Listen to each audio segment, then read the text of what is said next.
We good?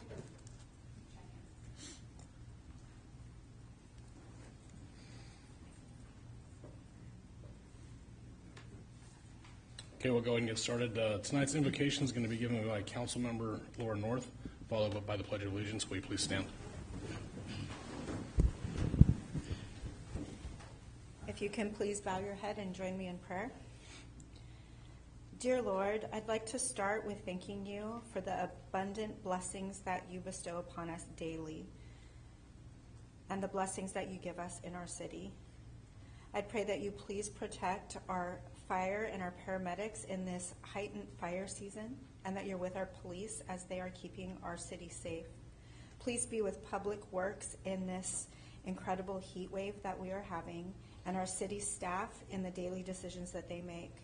Thank you so much for these council members that we get to serve together, that we work so well together to do what is best for the city. Please help us to make decisions that bring you glory tonight. In your name we pray. Amen. Amen. I pledge allegiance to the flag of the United States of America and to the republic for which it stands, one nation, under God, indivisible, with liberty and justice for all.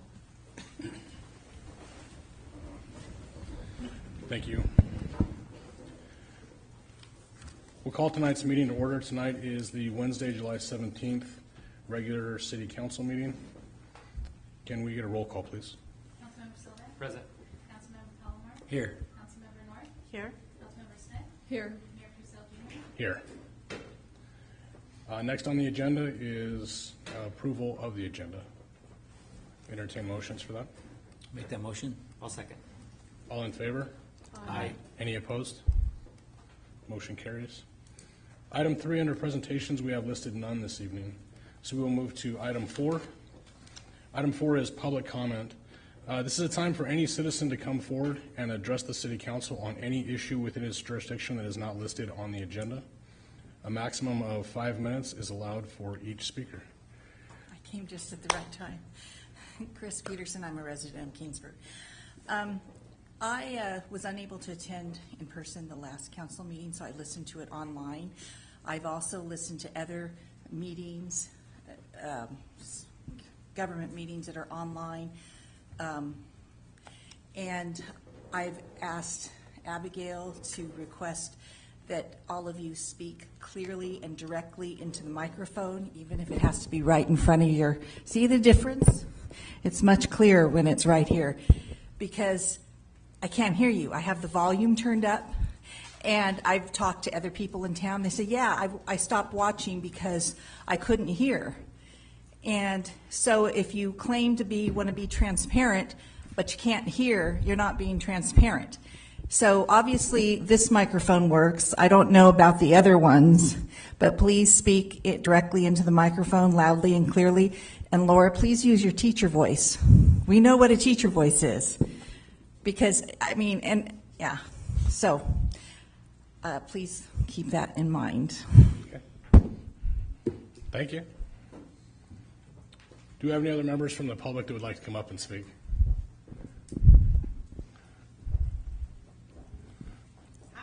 Hi. If you could just state your name and whether or not you're a resident. My name is Leslie Carpenter. I am the chairperson for the BID, which is the Kingsburg Downtown Business Improvement District. Hi, guys. So I am coming to you tonight just as a precursor, because in a month I am coming before you to report on the achievements and the challenges of the BID. 2.5 years ago to 3 years ago, we created this, and we are doing some really, really great things, and I'm super proud of my team. And we just want to keep you guys in a loop and give you an actual update, because I told Abigail in a meeting, we've never rounded back and said, hey, we're doing this. So that's what we want to come and tell you guys. And the second part of me coming in a month is to talk to you guys about our newest project that we want to do. We would like to invest into our downtown district by providing new trash receptacles. We have in our budget enough to do almost all of it, but to make a real impact and to have really nice, clean, professional, like they're going to stand the test of time, like the ones we have. we're just shy a little bit. So we're going to be presenting a request for a micro grant. And Abigail's going to try to get that to you before the next council meeting so that we can kind of talk about it and see where we're at. We're not asking you to carry the major burden of the purchase price. We are going to do that. But I just wanted to kind of put that on your radar so you can look into it and you'll be acquainted with it and we can make a quick decision, because the local company that we're going to be going through needs 8 to 12 weeks lead time. And I told him I would love to have him in before Santa Lucia. He said no problem. Okay? So that's basically why I'm here tonight. I want to thank you guys for supporting us. And anytime we've ever had a question, you guys have come forward and helped us. Laura is at every meeting that she can be at, and she's like, I got to go to school. And I'll just give her a wink and say, you got a 9 o'clock, girl. You need to go. So that's basically it. I just want to thank you guys for your support. You're doing a great job. Awesome. Thank you. Thank you. Thank you. I can hear Leslie at the bid meeting on the microphone. I got to go. Have fun, you guys. Thank you. Do we have any other members from the public that would like to speak? Seeing none, we'll close the public comment section and move on to item 5, which is our consent calendar. These items are considered routine in nature and to be placed on the consent calendar. They will be considered as one item and voted upon as one vote unless individual consideration is requested. Each vote in favor of the consent calendar is considered and recorded as a separate affirmative vote in favor of each action item listed. Approval of the consent calendar items include recitals, readings ordinances by titles only, and adoption of recommended actions contained in staff reports. Tonight's consent calendar, we have items 5.1 through 5.7. Do we have any members from council that would like to pull any items? Any members of the public or staff would like to pull any items? Okay. Seeing none, we'll entertain a motion for the consent calendar. I'll make that motion. I'll second. All in favor? Aye. Any opposed? Was that an aye? I had to turn on my mic. Oh, sorry. Okay. So yes? Okay. Motion carries. Next, we will move to item 6, 6.1, which is the public hearing continued from 6/19/24, the consideration of the general plan amendment 2024-01 pertaining to the City of Kingsburg's housing element and accompanying CEQA determination. Staff report prepared by Community Development Director Holly Owen. We will start by opening the public hearing and turn it over to you, Holly. Thank you. Thank you. Thank you, Holly One, Community Development Director. Thanks to Mayor Purcell and the City Council members and the public at large. This is a continued item of a consideration of the General Plan Amendment 2024-01 pertaining to the City of Kingsburg housing element and the accompanying CEQA determination. The recommendation is to adopt the resolution approving the CEQA determination and addendum to the City of Kingsburg General Plan EIR for the 2023-2031 housing element update and the approving of the General Plan Amendment 2024-01, amending the city's general plan by inclusion of the housing element as required by state law. Just to summarize the intent of the housing element, it's a state mandated 8-year policy document that is required by all jurisdictions, both counties and cities in the state of California. The overall purpose of it is to identify current and projected housing needs, show locations where housing can be built, and set goals, policies, and programs to meet those needs. The city has been participating this time, as they did in the previous cycle 8 years ago, as part of a multi-jurisdictional housing element regional effort. It was in collaboration with the Fresno Council of Governments. There are 13 cities in Fresno County included in that, and a consultant has been guiding all of us through that process, and many of us are in various stages of approval or review by Housing and Community Development. It's a single document that, at the end of the day, it's made up of 2 sections. One is the main body, which is shared by everybody. That describes the demographics, the housing needs, constraints at a regional level, and includes common goals and policies. And then we all have individual chapters or appendices. Kingsburg's is in your packet tonight, as well as the larger regional policy document. You are reviewing for approval both of those sections tonight. So prior to adopting this, the state law requires that HCD, Housing and Community Development, review what you have submitted for compliance with state law, and they report the findings and they give you some feedback. After 2 formal reviews earlier this year, they sent a letter on April 11th, 2024, saying that we were in substantial compliance. That is sort of our go-ahead to bring it then to Planning Commission and then to Council for review and possible approval. And on May 9th, the housing element was presented to the Planning Commission, and they recommended to Council that the housing element be reviewed and adopted. On June 19th, Council opened a public hearing on this item, and it was determined that additional work was needed on the vacant sites inventory for the Kingsburg chapter of the housing element. The item was continued to this meeting date. And since June 19th, the sites were reevaluated. That's on page 1H-46 of the Kingsburg chapter of the housing element. The consultant for the project, they analyzed the regional housing needs allocation allotment in light of that reevaluation, and that document is as attachment 5 presented tonight for review and adoption should council take that action. The following additions and clarifications were made. There were some revisions to program 16 to increase the upzoning density to 30 dwelling units per acres. Those are on sites 47, 48, 102, and 103 in your packet, and we do have a separate map for that. The revisions to the quantified objectives table reflects the increases in units. The vacant land inventory was assessed, and non-vacant sites were identified and removed, and the density to 30 dwelling units an acre on 4 sites was added. There was information added also to the Kings Estate 5 annexation that was not originally in the tally, and so that was added to describe the additional parcel and increased units there. And Table 1H6 was updated to reflect changes in the site's inventory and annexations.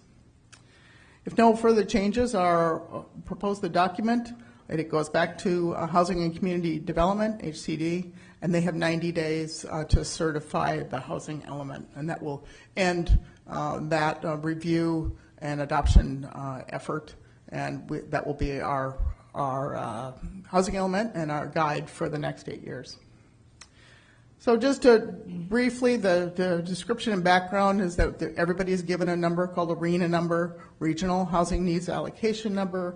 It is the determination of housing need issued by the state, and there's sort of a trickle-down effect where everybody gets a number, and then the analysis begins.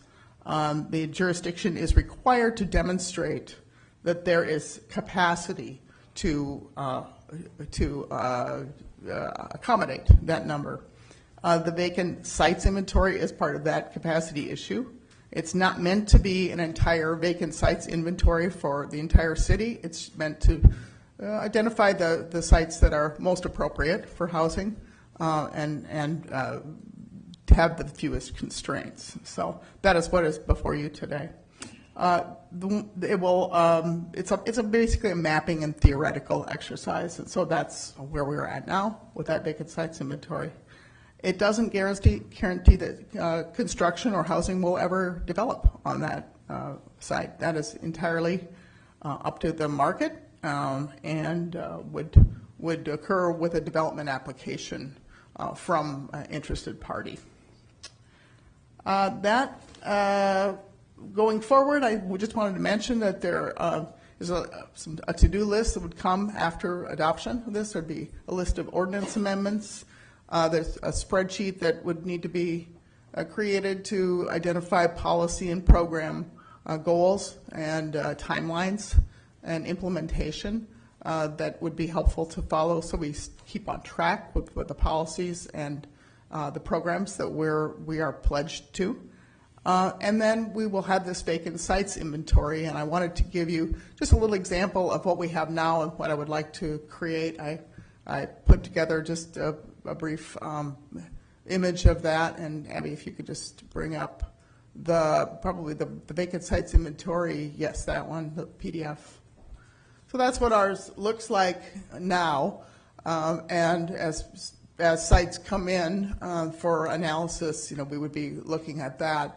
And when I worked in Solvang, we had a different approach to that tool, and I would probably be creating something like this for Kingsburg, where we would have an aerial, a project description, acreage, what it could be developed to in terms of capacity, and then a minor sites evaluation. It would take some staff time, but I think it would be a useful tool for the next 8 years, so we can see what gets developed over time, and we can see at a glance what the sites are like and what they could be developed to. So with that, that concludes my staff report. I'm certainly here to answer any questions, and you have a resolution in front of you to consider too. Thank you. Thank you, Holly. Council discussion. None? Okay, we'll open it up for public comment. Do you have any member from the public that would like to speak to this? Okay, we will close public comment. Bring it back to council for any last remarks before we close. Okay, at this point, we'll close the public hearing. And what's before us is the possibility of adopting resolution 2024-032, approving the CEQA determination, an addendum to the City of Kingsburg's general plan for the 23 through 31 housing element update, and approve the general plan amendment 2024-01, amending the city's general plan by inclusion of the 2023 to 2031 housing element as required by state law. Do we have a motion for that? I'll make the motion. I'll second. All in favor? Aye. Any opposed? Resolution passes. Thank you. Thank you very much. Thank you. Okay, so we will move on to item 6.2, the transit-oriented development phase. Phase 1 project contract award, staff report prepared by City Engineer Dave Peters. Good evening, Mayor, members of council. Welcome. We've completed the designs for the transit-oriented development phase 1 project. The project consists of constructing bike lanes on Draper Street with a type 3, which is a pretty heavy slurry seal placed before that new striping gets installed.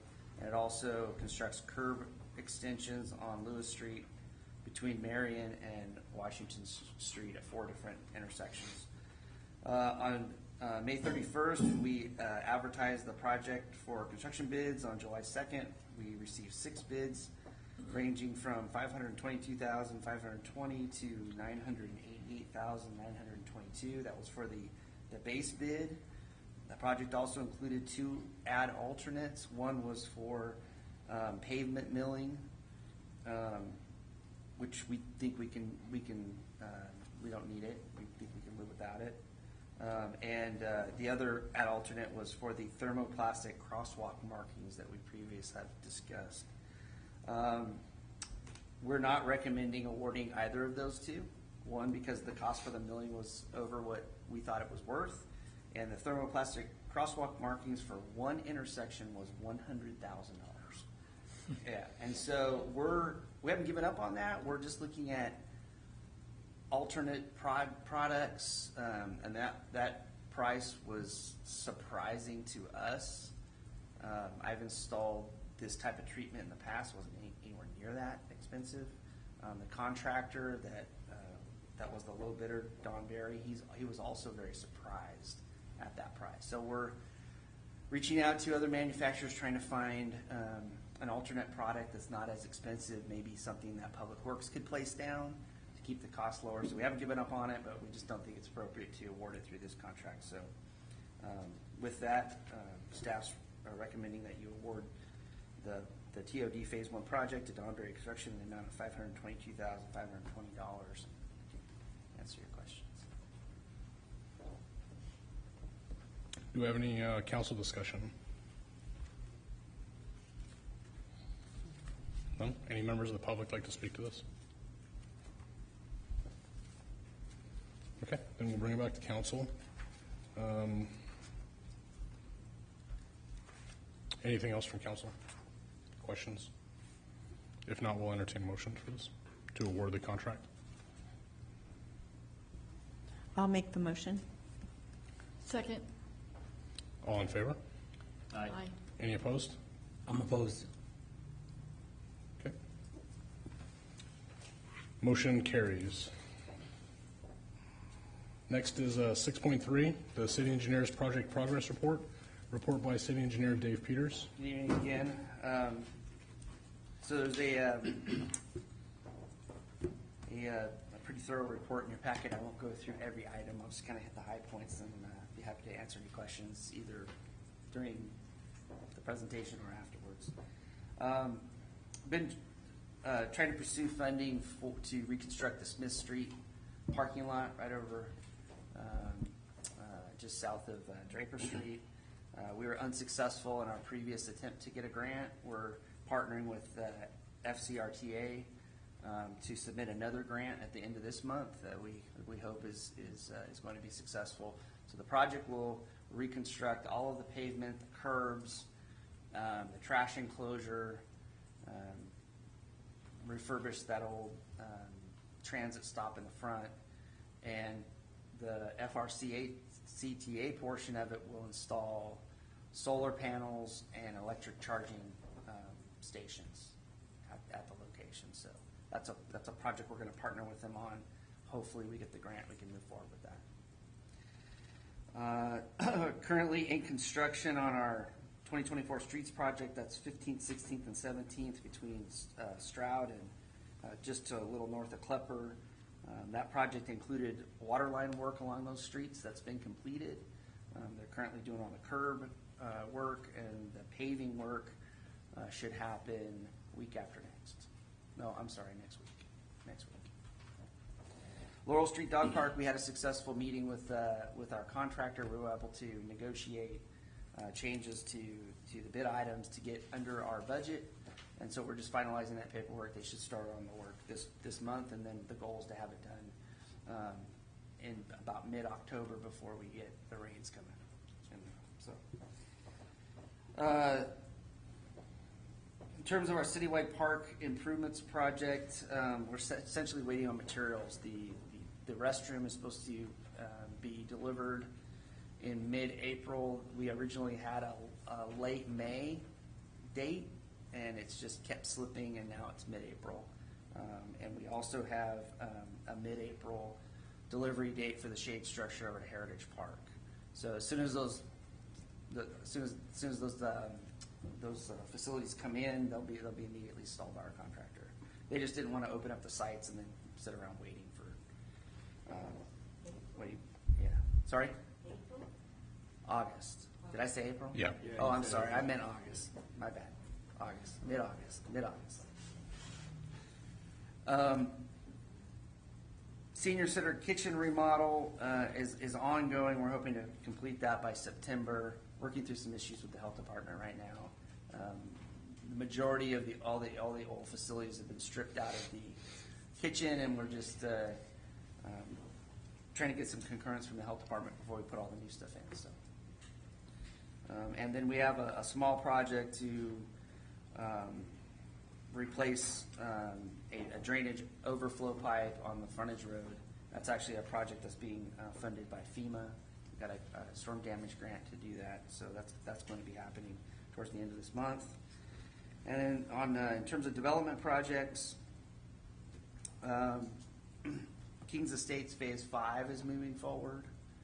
So we're working with the developer on their design concepts on that. Had another site plan review for the Sinclair gas station. So you guys might remember seeing that project in the past. Kind of futuristic looking, larger building. It's been redesigned and brought back as a much more modest type development. The existing building will get demolished and moved. It will be slightly bigger, and in the back, there's opportunity for one or two like fast food type businesses, one of which would have a drive-through. But we just saw that for the first time yesterday, so we're working through that. Had a meeting with the developers of the Sohal Apartments. So that project has kind of been dormant for a while, but it looks like it's starting to move again. Those are the apartments on 10th Avenue north of Strat. And then we just completed a site plan review for the Lilla-Dolan Senior Complex, formerly known as Twin Palms. So it's a 94-unit senior complex on 10th, just north of the Nelson's Hardware. And then just a couple other projects. At your next meeting, you should see the local road safety plan. We're going to ask you to adopt that plan. So it looked at all of the facilities in the city, kind of identified the road and intersections that had the most accidents, and prioritized those with projects that could be good countermeasures to reduce accidents at those locations. Yes. Most accidents meaning car collision or pedestrian collision or All of of them? that, all of that. Okay. So we'll have a presentation to show you where all the hot spots are Okay. and what projects we think might be good projects to pursue to kind of correct some of those things. And that leads into the Highway Safety Improvement Program grant application that's due on September 9th. So those two things are linked because you have to have a local road safety plan, it has to be approved, and then the project that you pursue in the Highway Safety Improvement Program grant has to be a project out of that local road safety plan. So they kind of want to make sure that you're doing some advanced, planning and identifying projects that are really going to help versus just dreaming up a project and submitting an application for it right before you submit. So, and the Highway Safety Improvement Program is what funded the roundabout at Bethel and Sierra Conejo. So it's been a good program for us in the past.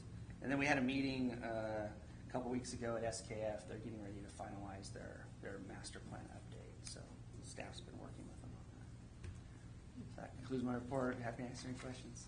Do you have any questions from council or public comments on these? What is El Portillo? So that is it's in the business park. It's under construction. You can see it now. It's on the north part of the park, west of the hotel. And it's a distribution center for a Western wear Oh, that's company. right. Okay. So it was something that was approved a while ago. It's just taken a while to get into construction. And then Lilla-Dolan Senior Complex? Yeah, that's What is Lilla-Dolan? formerly Twin Palms. So What that's just north of Nelson Hardware, 94-unit senior. What is Lilla-Dolan? That's just Do you what they're know? calling it. I don't know. I don't know where that name came from. That's what they're referring to it. Thank you. Do you have any other council discussion, questions? Public? I have a question. Dave, you didn't mention the roundabout that's supposed to go in right there by Lincoln School? Yeah, so we did get that grant. It's programmed to start towards the end of the year in design. So it's going to be a couple years before we get to a point where we can put it out to construction. But just like the last one, I'll bring it in and show you guys what it looks like and get your input as we move through that design process.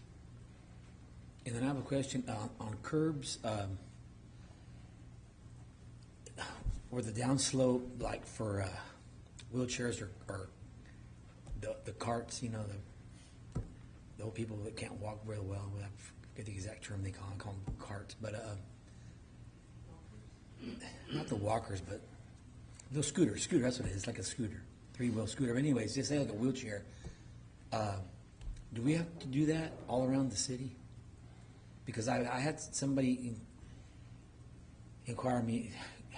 Talk to me about on Mellert, the north side of Mellert and Kern, by the apartments there's the slope, and then but on the south side there's not. Yeah.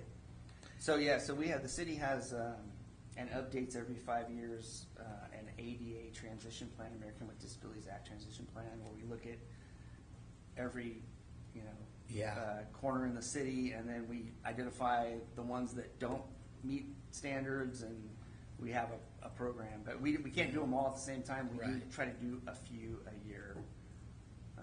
And then with new projects, reconstruction projects, we obviously go in there and try to make those corrections, kind of like what we're doing up at 15th, 16th, and 17th right now.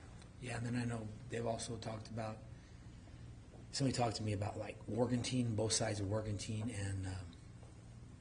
and also Roosevelt.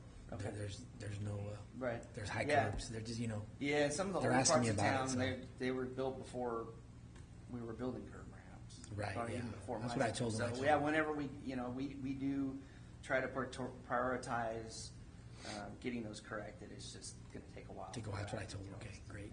All right, thank you. Dave, so looking at the Draper Street striping, I saw that there was at least 5 to 6 handicap Yeah. spots. Yeah. And those are strategically placed, correct? Those are the ones that are out there now. Yeah. So we're maintaining them, and then I think 3 of the 5 we're upgrading to meet current standards. So I think they don't have, like 3 of the 5 don't have like an offloading area to be van accessible. I think some of those didn't have ramps to, you got out of your car, but you could get up on the sidewalk. So we Right. made all those corrections, and we're maintaining the 5. Okay, I think Yeah. that's important because I've had several residents talk to me about, those handicap Yeah. more and all And that. I think the big issue in regards to handicap stalls on Draper has been just that, trying to get the ones that we have, more up to standards. Accessible, yeah. Okay, thank you. On that, the Draper Street, bike lane additions, I know that's a little bit controversial. I think that's one of the few things that we're split up here on council on. When, you may have already said this, when is the projected completion date to have the colored bike lanes in? Probably by September. By September? Yeah. Okay. Any other questions? Do you have any questions from the public? Okay, that's informational only. Thank you. Thank you. Thank you, Dave. Next, we'll move to 6.4, the crime statistics report for April to June 2024, the General Police Department update, crime statistics prepared by Kingsburg Police Department Records Supervisor Karina Padilla, presented by Police Chief Neil Dadian. Welcome, Chief. Good evening, Mayor Purcell and members of the council. Good to be with you again. So most of what I'm going to tell you probably heard or probably read in the weekly update. That's been a little bit more robust for us. I'm just going to highlight a few things. And there's kind of a theme to all of this. CHP investigators contacted one of our detectives regarding assistance on a domestic violence assault with domestic violence and assault with a deadly weapon that occurred on the freeway a couple weeks prior. Highway Patrol is responsible for that. Anyway, they're requesting from us video in the area of the T-Mobile. Detective Gagnon was able to locate the suspect vehicle and the victim vehicle entering the T-Mobile parking lot after the crime was committed and forwarded all that over to CHP. So they're kind of new at this, and we helped them out as best we could on that one, so I'm happy we were able to do that. Kingsburg PD hosted an area detective meeting at the Kingsburg Police Department. This meeting brings together detectives from allied agencies from all over the Southeast County. The following day, Selma PD reported they had a burglary at a retail store, and the suspect vehicle was the same as a Kingsburg PD burglary based on information they received at the detective meeting. So they're working that case. And again, just an example of good collaboration and information sharing. Kingsburg PD requested assistance from Magic regarding a male wanted for domestic violence and sex crimes against his wife. That occurred in Kingsburg. Kingsburg detectives obtained a Ramey warrant for the suspect as the Magic detectives completed their briefing here and were heading to North Fork to conduct their surveillance on the suspect's residence. The suspect was observed locally here and arrested by the Magic detectives, turned over to Kingsburg detectives. So again, good good profitable venture with magic on that one. Kingsburg PD responded to a couple of incidents regarding trains, one at Stroud and Golden State, where a DUI driver hit the train. The conductor didn't realize that the train was struck. When notified, he stopped, but he was already in Tulare County. And then the coroner is still working on the identification, notification of that incident, which I think has already occurred. This is a little bit dated information, but I haven't got an update on that, but I'm pretty sure that occurred. Another occurred where a train struck a pedestrian. We responded to assist, but it was in Tulare County at Avenue 384 and Highway 99. And Tulare County Sheriff and CHP took over that investigation. Just kind of a side note, this is the first time I've ever experienced this. One fool was at the car show drunk about 10 o'clock in the morning and acting like an idiot.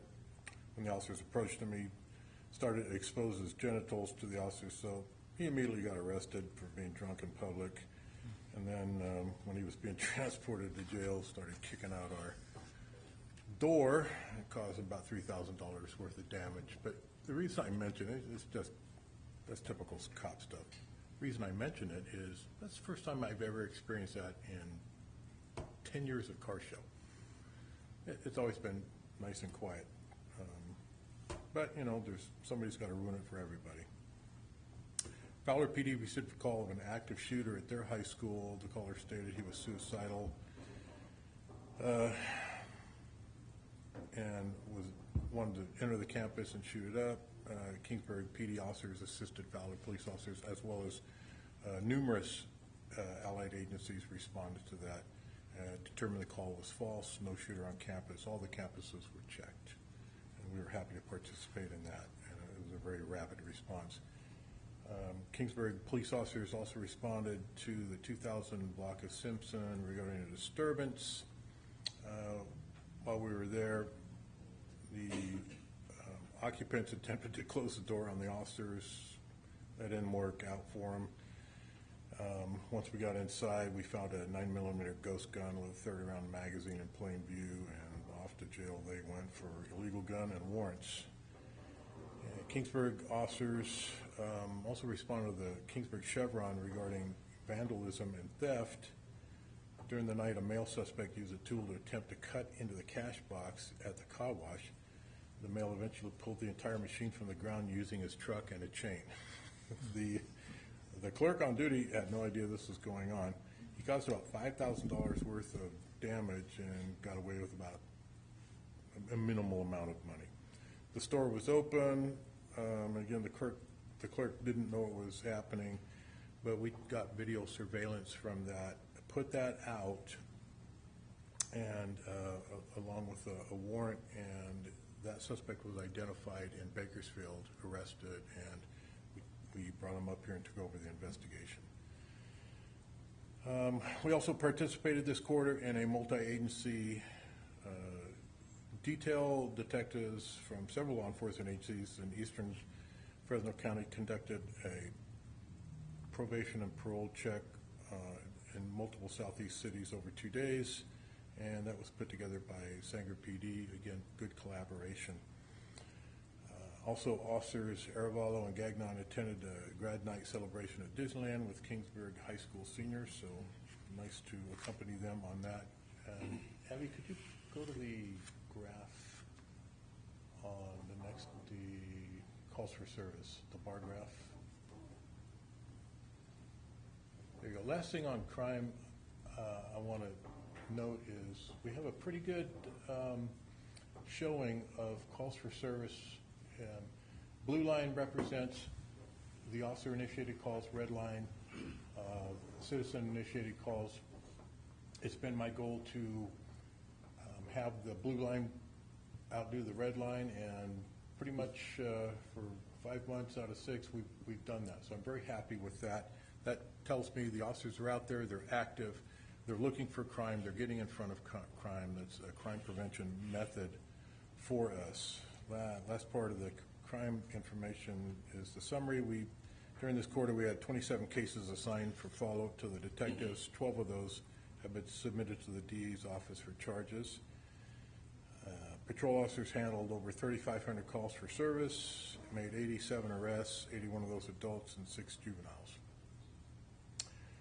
We hired full-time Jose Salinas as a police lieutenant. He's a retired lieutenant from the Fresno County Sheriff's Office, had been working for me under a contract for about the last year. Happy to have him on board.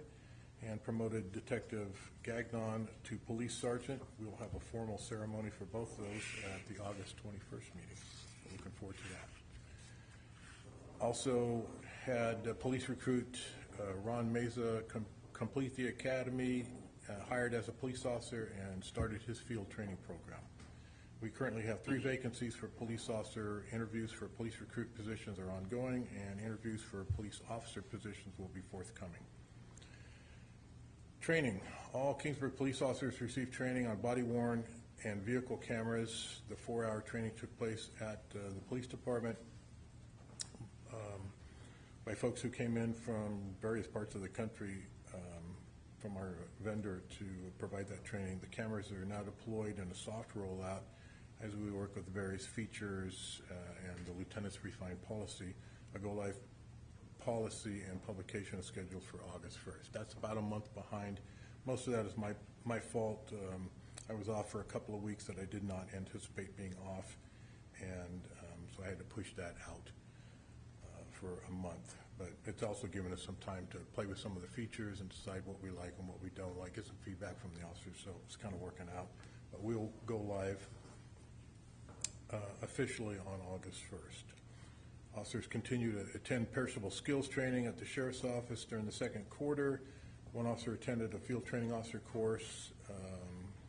2 detectives attended interview and interrogation in Fresno.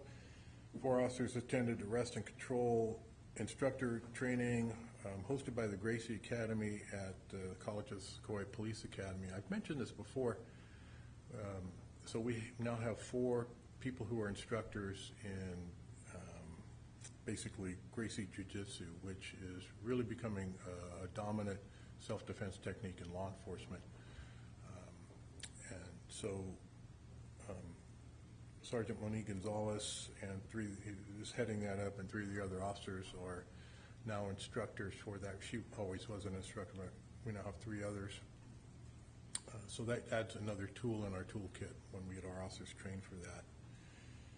And 2 officers attended radar LiDAR training that was provided by CHP and hosted at the Kingsburg Police Department. We also hosted the Central San Joaquin Valley Risk Management Authority. They provided a training on social media misconduct. People from all over the valley attended that, as well as some of our staff. Myself and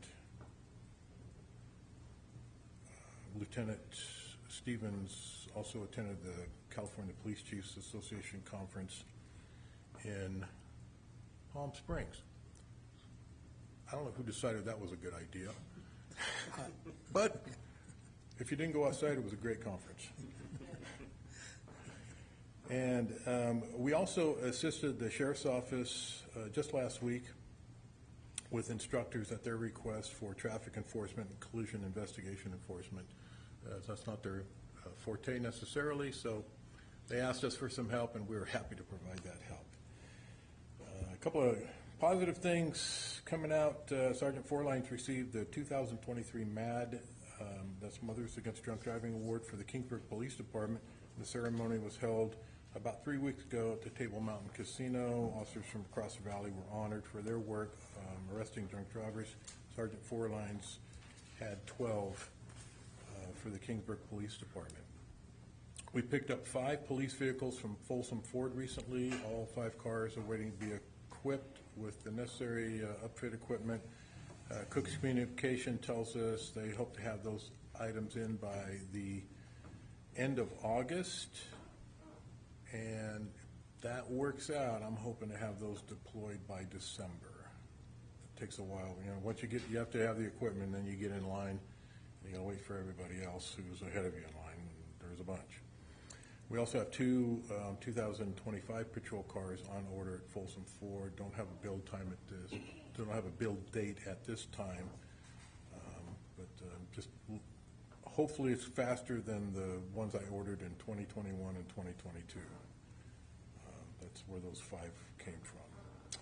We ordered 27 new tasers for all of the officers. It's the Taser 10. I mentioned this last time I was with you, which is replacing the Taser X26, which is no longer a supported device. We expect to receive them in October. Part of that training, or part of that package, comes with training for one of our staff so that we can have an in-house train the trainer. That's part of the subscription that we purchased. The Kingsburg Police Officers Association participated in the annual Special Olympics torch run a few weeks ago. We had several members who ran our leg from Kingsburg to Selma. They also raised about $600 to support the Special Olympics. So tip of the hat to them for doing that. I participated yesterday in a Facebook live stream and gave an interview to the Punjabi radio station. When that airs and the link is available, I'll provide that in a weekly update. We also completed the purchase of an app from a company called the Police App. That's the vendor, which is an application that citizens can download to sign up and receive push notifications, submit a tip, read a chief's message or other information, and allow social media integration. So in other words, we have one portal now for our social media. We'll push out to all of them. Our previous app wasn't supported, and it just kind of was going nowhere, so we started shopping around for the last couple of years for something that would do that. This also has a feature that I really like, where basically it'll be a portable for recruiting. So we can give somebody a QR code either on a paper form or right off of our phone. They can scan that QR code and go right to a portal on our website for recruiting, dedicated portal for that. So I'm really excited about that. That completes my report. Available for your questions. Thank you, Chief. Do we have any public comment for Chief? Okay. Council? I have a question. You said you guys purchased new tasers, Yes. and you said that the old ones were, what was the word you used? Unsupported. Yeah, I mean, they still work, but taser, right? I mean, nobody builds anything to last forever because Right. they can't sell you something new, right?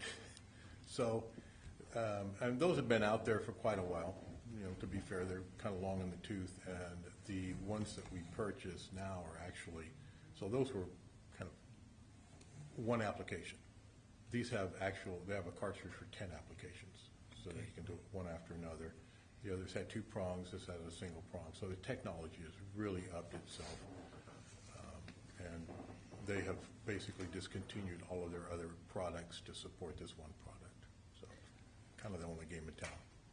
Now, during that training, does anybody get tased? It won't be me. But I'm just, yeah. Do they actually tase anybody? That is part of it, but I also think that it's a voluntary part of it. It is, okay. I don't think everybody has to get tased. My understanding is that they do like to do a demonstration on that. But I don't know that our officers who've all been trained in the tasers have to go through that again. But if you're offering up, I'll give them your name. Sounds like You're it's welcome to volunteering. join us. I'm just curious, yeah. I want to go watch, no. I don't want to get tased, though. I think we can put that on the agenda, do it in front of everybody. Yeah, no. Be good. Yeah, thank you, Chief. You're welcome.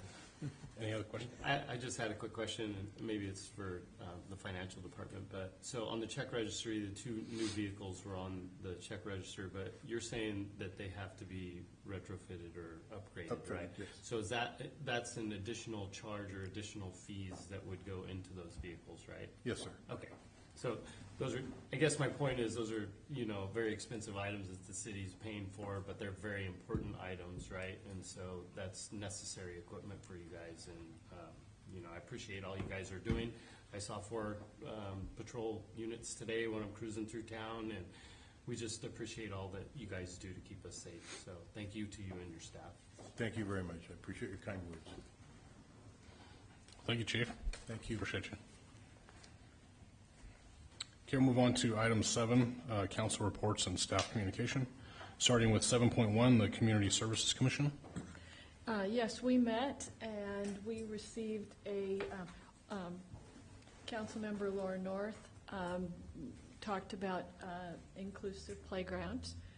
We received an update on the dog park that we received here today, and then an update on the Kingsburg Healthcare District grant cycle.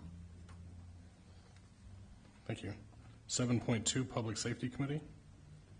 Have not met since our last meeting. 7.3, Chamber of Commerce. I got to turn my microphone on, speak loudly, right? Okay, so Laura was unable to attend, so I filled in her position, and so they went over quite a few things. The committees were one of the main focuses. The Swedish Festival did post a profit this year, which I thought was good. Still waiting for a few sponsorships to come in, but that was a positive. The 3rd of July also posted positive profit, so that's good as well. They did say that they could use some more volunteers for next year, and that they were looking at maybe possibly doing some other active experiences to try to draw more residents to watch that. And so then they also are on task on the Crayfish Festival, which is the next big one coming up.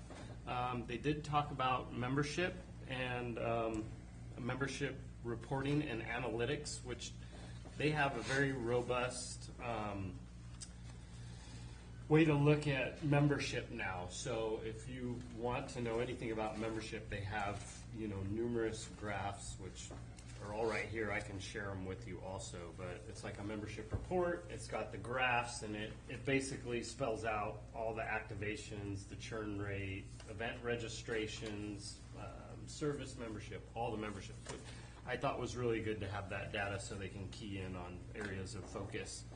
And then on a side note, they did thank Abby for her help at the 3rd of July. So they did want to say thank you to city staff, Abby. They really appreciated the volunteer help there. And that concludes my report. Thank you. 7.4, Economic Development. We have not met. 7.5, Finance Committee. We haven't met. 7.6, Planning Commission. I have not met. 7.7, SKGSA. We have not met. 7.8, Downtown Bid. Leslie already gave the update for us. Yes, she did. And it sounds like we're getting another one soon. 7.9, Council of Governments. I believe we meet next week. 7.10, Council Member Reports. I only have one. Last night, Chamber had a mixer at McGosh. It was well attended. There were several staff members there, and Vince was there as well. Really nice event, good turnout. I appreciate the Chamber mixers because you get to meet a lot of people. And so Vince and I sat next to Mr. and Mrs. Knight, who are, part of the library here in town. And so it's just a good time to, visit with new people. And so I enjoyed that. And McGosh was very hospitable. They had food. So it was a good event. And then that concludes my council member reports. Yeah, I just want to piggyback off that on the food. I believe that it was Joey Peckham that did the food for the chamber mixer last night, and the brisket was really good, and the sides were good, the beans and the salad and stuff. So just want to give props to him, and I think he's like new. He's been helping out there at McGosh, doing their food for them, but I think he's new at this for his business. So I just want to get, if anybody needs some good barbecue, Joey Peckham's doing a good job here in Kingsburg now. Oh, and also the fireworks, July 3rd fireworks were really good. I really enjoyed them. It was a good show again, and Just want to give a shout out to the chamber for putting on a good show again. Just a reminder that the Kingsburg Summer Olympics downtown is still going on. And if people want to get their scorecard, they can go to the library. We gave them about 400 copies of the scorecard, and I think they said there's about 20 left. So we'll be making more copies. That's in addition to 300 students that already got cards. So it sounds like it's busy downtown. That's great. Okay, 7-11, the city manager's report. Just a reminder that we have a joint meeting on August 8th with the Planning Commission. It's Thursday, August 8th, and that's part of our general plan update. That's all I have. Thank you. 8 is future agenda items, of which we have none.